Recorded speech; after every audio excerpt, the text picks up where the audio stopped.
आओ आपको बताते हैं महाभारत के 8 किस्से जिसको सुनकर आप भी हो जाओगे हैरान।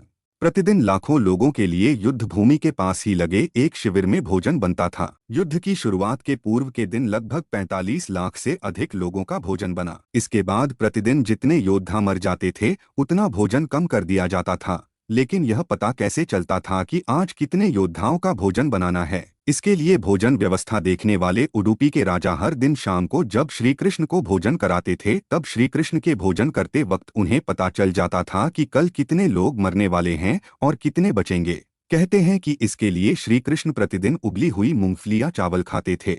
उसी से राजा को पता चलता था कि कल कितने लोग मरेंगे तो मुझे शाम को कितने लोगों का भोजन बनाना है। इस तरह श्री कृष्ण के कारण हर दिन सैनिकों को पूरा भोजन मिल जाता था और अन्न का एक दाना भी व्यर्थ नहीं जाता था।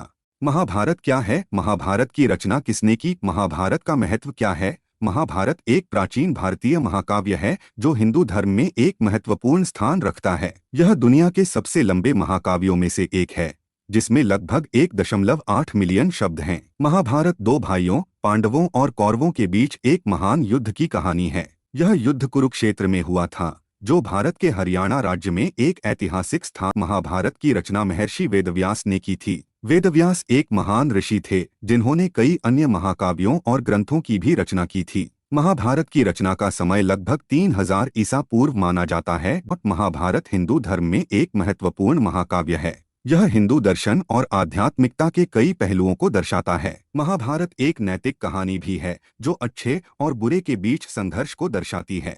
दरअसल पांडवों की पत्नी द्रौपदी मां काली का रूप थी। इस बात का ज्ञान अर्जुन को था जिसके बाद एक दिन अर्जुन द्रौपदी के कक्ष में गए। आपको बता दें कि द्रौपदी के 5 पति होने के कारण सभी पांडवों ने ये तय किया था कि उनमें से एक जब भी द्रौपदी के साथ समय बिताने जाएगा तो वह अपनी खड़ाऊ कक्ष के बाहर उतार देगा ताकि अन्य पांडवों को ये ज्ञात हो सके कि कोई पहले से ही अंदर मौजूद है। लेकिन इस दौरान अर्जुन की बाहर रखी खड़ाऊ भीम ने देखी ही नहीं और वो झट से कक्ष के अंदर चला गया। अब जैसे ही भीम कक्ष के अंदर गया वैसे ही उसने देखा कि वहां अर्जुन पहले से ही मौजूद था और वो द्रौपदी के पांव दबा रहा था। ये दृश्य देख भीम आग बबूला हो गया और उसने अपने गदे से अर्जुन पर प्रहार कर दिया। भगवान श्री कृष्ण ने ही अर्जुन को कर्ण के वध का तरीका बताया था। एक दानवीर राजा होने के कारण भगवान श्री कृष्ण ने कर्ण के अंतिम समय में उनकी परीक्षा ली और कर्ण से दान मांगा। तब कर्ण ने दान में अपने सोने का दांत तोड़कर भगवान श्री कृष्ण को अर्पण कर दिए। इस दानवीरता से प्रसन्न होकर भगवान श्री कृष्ण ने कर्ण को वरदान मांगने को कहा। कर्ण ने वरदान रूप में अपने साथ हुए अन्याय को याद करते हुए भगवान श्री कृष्ण के अगले जन्म में उसके वर्ग के लोगों के कल्याण करने को कहा। दूसरे वरदान रूप में भगवान श्री कृष्ण का जन्म अपने राज्य लेने को मांगा और तीसरे वरदान के रूप में अपना अंतिम संस्कार ऐसा कोई करे जो पाप मुक्त हो।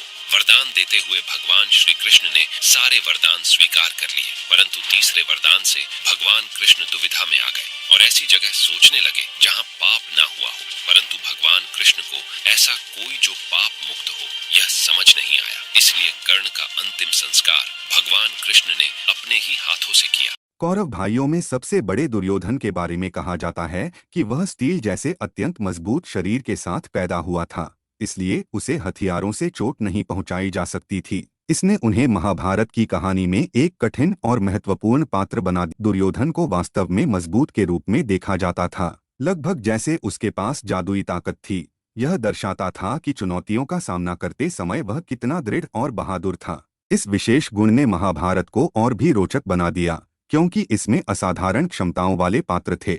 महाभारत के युद्ध में सबसे शक्तिशाली योद्धा कोई थे तो वह कर्ण और अश्वत्थामा थे। लेकिन कवच और कुंडल उतर जाने के बाद भी कर्ण इतने शक्तिशाली थे कि वे अर्जुन के रथ को एक ही बाण में क्षति पहुंचाने में सक्षम थे। दरअसल युद्ध में एक दिन कर्ण और अर्जुन आमने सामने थे। दोनों के बीच घमासान चल रहा था। ऐसे में जब अर्जुन का तीर लगने पर कर्ण का रथ 25 से 30 हाथ पीछे खिसक जाता और कर्ण के तीर से अर्जुन का रथ सिर्फ 2 से 3 हाथ ही खिसकता। लेकिन फिर भी भगवान भगवान श्री कृष्ण कर्ण की प्रशंसा करते नहीं थकते थे। ऐसे में अर्जुन से रहा नहीं गया और उनसे पूछ ही लिया कि हे केशव, आप मेरी शक्तिशाली प्रहारों की बजाय कर्ण के कमजोर प्रहारों की प्रशंसा कर रहे हैं, ऐसा क्या कौशल है उसमें? तब भगवान श्री कृष्ण मुस्कुराकर बोले, अर्जुन, तुम्हारे रथ की रक्षा के लिए ध्वज पर स्वयं हनुमान जी, पहियों पर शेषनाग और सारथी के रूप में मैं स्वयं नारायण विराजमान हूँ। इस सब के बावजूद कर्ण के प्रहार से अगर ये रथ एक हाथ भी खिसकता है तो मानना ही पड़ेगा कि कर्ण में अद्भुत पराक्रम है।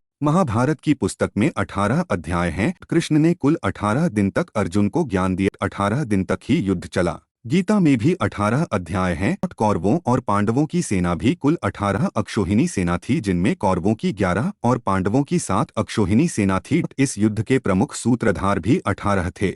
इस युद्ध में कुल 18 योद्धा ही जीवित बचे थे, जिनके नाम है कृष्ण, कृपाचार्य, कृतवर्मा, अश्वत्थामा, युयुत्सु, सात्यकी, युधिष्ठिर, अर्जुन, भीम, नकुल, सहदेव आदि। दुर्योधन भी युद्ध की समाप्ति के बाद मारा गया था। युद्ध के प्रमुख सूत्रधार भी 18 थे, जिनके नाम थे धृतराष्ट्र, दुर्योधन, दुशासन, कर्ण, शकुनी, भीष्म, द्रोण, कृपाचार्य, अश्वत्थामा, कृतवर्मा, श्रीकृष्ण, युधिष्ठिर, भीम, अर्जुन, नकुल, सहदेव, द्रौपदी एवं विदुर। यही रहस्य है। जब कौरवों की सेना पांडवों से युद्ध हार रही थी, तब दुर्योधन भीष्म पितामह के पास गया और उन्हें कहने लगा कि आप अपनी पूरी शक्ति से यह युद्ध नहीं लड़ रहे हैं। भीष्म पितामह को काफी गुस्सा आया और उन्होंने तुरंत 5 सोने के तीर लिए और कुछ मंत्र पढ़े। मंत्र पढ़ने के बाद उन्होंने दुर्योधन से कहा कि कल इन 5 तीरों से वे पांडवों को मार देंगे।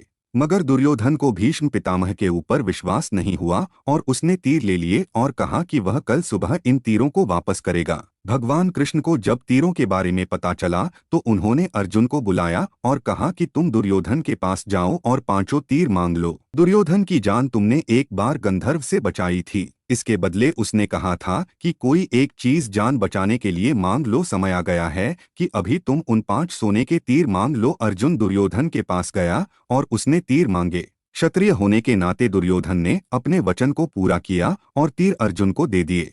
अन्य कहानी के लिए चैनल को सब्सक्राइब और लाइक करें।